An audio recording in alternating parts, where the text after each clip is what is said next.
Sandra, and welcome back to School of the Rock. This is our third week of our Easter series called Fulfilled. Now, Easter is the most important of all the Christian celebrations. And what do we celebrate on Easter? Shout it out. Yes, we celebrate that Jesus rose from the dead on Easter. Jesus defeated sin and he rose from the dead. And because he did this, we can be set free from our sins and live forever with him in heaven one day. It doesn't get any better than that. This is the really amazing feel-good part of the Easter story. We all love this part. It's the stuff that comes before that can be difficult to hear. The part about Jesus' death on the cross. We can't celebrate, though, that he rose from the dead if he didn't die in the first place. His death is the feel-bad part of the story, but it's important for us to know this part so we can really understand just how huge Jesus' sacrifice was for us. And when we understand that, we can understand just how huge God's love is for us.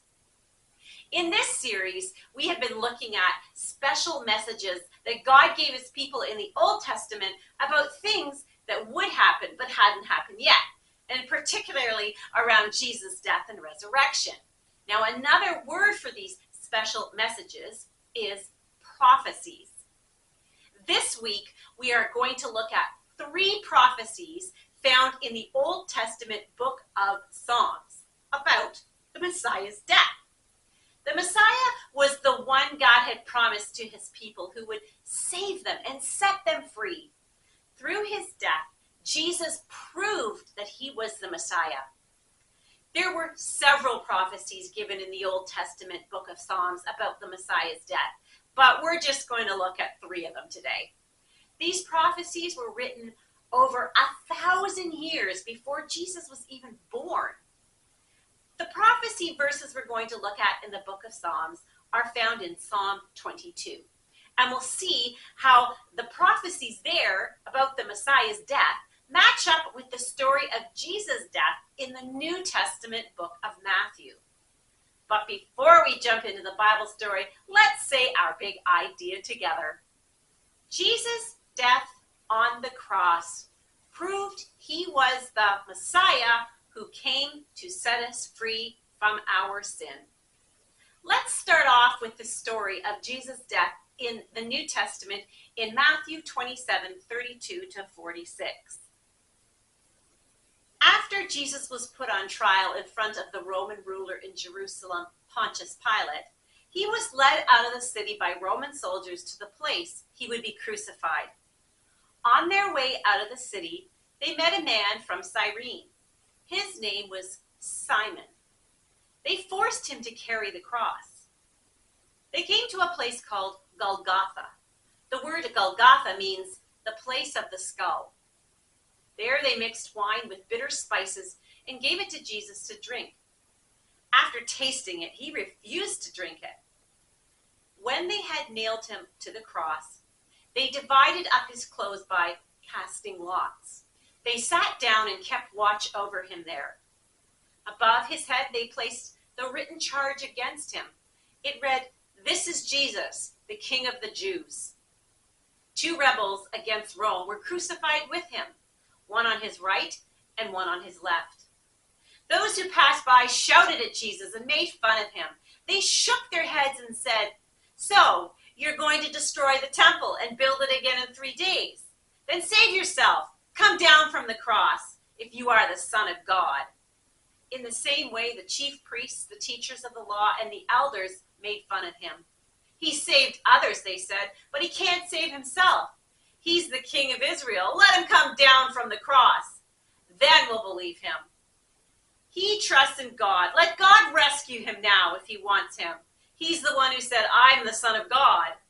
In the same way, the rebels who were there being crucified with Jesus also made fun of him.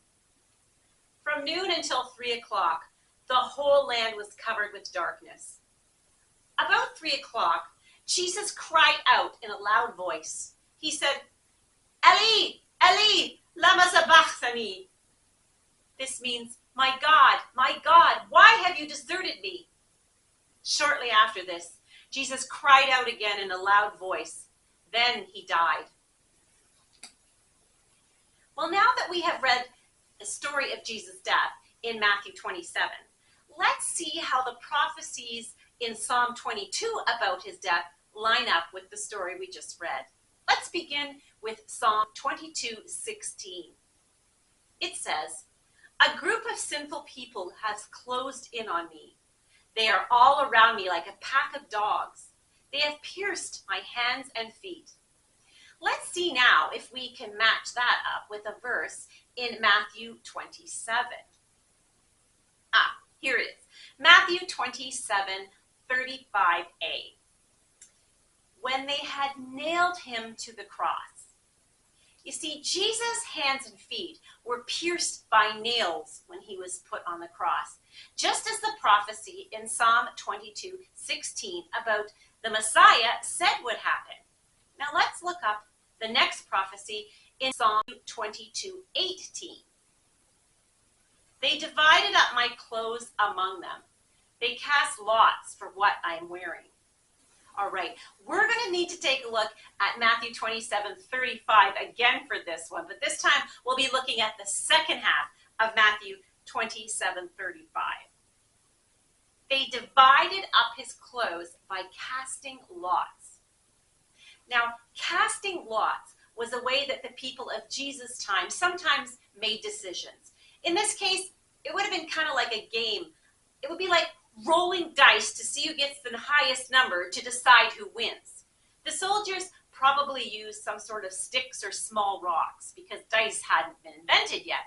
The soldiers played a game by casting lots to decide who would get Jesus' clothes, just as it said would happen in Psalm 22:18.